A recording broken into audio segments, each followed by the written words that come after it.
America ও ইরানের মধ্যে সমঝোতা স্মারক ডিজিটালভাবে স্বাক্ষরিত হওয়ায় শুক্রবার সুইজারল্যান্ডের জেনিভায় নির্ধারিত চুক্তি স্বাক্ষর অনুষ্ঠানটি বাতিল করা হয়েছে।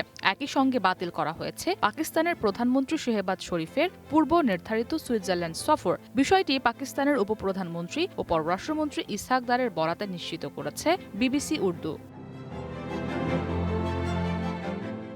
কোনো অনুষ্ঠান না হলেও ইরান ও আমেরিকার মধ্যে পরবর্তী কারিগরি আলোচনাগুলো এখন থেকে আলাদাভাবে অনুষ্ঠিত হবে বলে জানান পাকিস্তানের পররাষ্ট্র মন্ত্রণালয়ের একজন কর্মকর্তা। পাকিস্তানের পররাষ্ট্রমন্ত্রী ইসহাক দার বিবিসিকে বিষয়টি নিশ্চিত করে বলেন, আমেরিকা ও ইরান ইলেকট্রনিক্যালি চুক্তিতে স্বাক্ষর করার পর প্রধানমন্ত্রী শেহবাজ শরীফও মধ্যস্থতাকারী হিসেবে এতে সই করেছেন, যার ফলে শুক্রবারের সুইজারল্যান্ড সফর স্থগিত করা হয়েছে।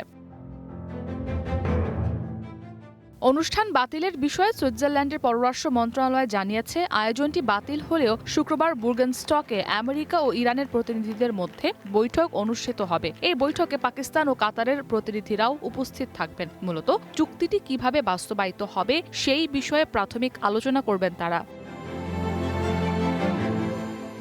এদিকে হোয়াইট হাউসে এক সংবাদ সম্মেলনে আমেরিকার ভাইস প্রেসিডেন্ট জেডি ভ্যান্স জানান, ইরানের সঙ্গে চুক্তি স্বাক্ষরের জন্য এখনও সুইজারল্যান্ড যাওয়ার পরিকল্পনা রয়েছে, তবে কবে যাবেন তা জানেন না। তিনি বলেন, মৌলিক আচরণে পরিবর্তন না আনা পর্যন্ত ইরানকে অর্থনৈতিকভাবে চাপে রাখবে ওয়াশিংটন। ইসরাত মুক্তি, ওয়ান ইন্টারন্যাশনাল ডেস্ক।